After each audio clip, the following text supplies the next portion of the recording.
Today I'll be showing you how to use Instagram. Step 1. Download and install Instagram. Go to the App Store or Google Play Store and search for Instagram.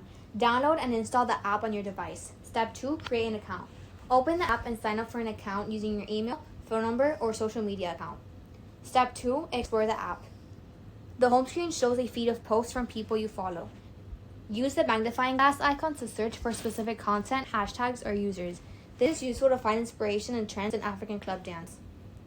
Tap the person icon to view and edit your profile. See your post and access your settings. Step 3. Creating a post. After going to Repost Plus and clicking on Share Reel, you can now post it on Instagram. It should automatically post once you open Instagram. Step 4. Adding a caption and hashtags. Include relevant hashtags like hashtag African Dance, hashtag Club Dance, hashtag Dance Challenge, and hashtag Dance Community to increase the visibility of your post. Tag people. Mention the creator in African club dances. Step 5.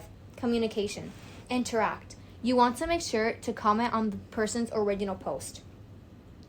Lastly, messaging. You want to make sure you message the person by DMs about information and patiently wait for a response. Our goal is to interact with others and engage.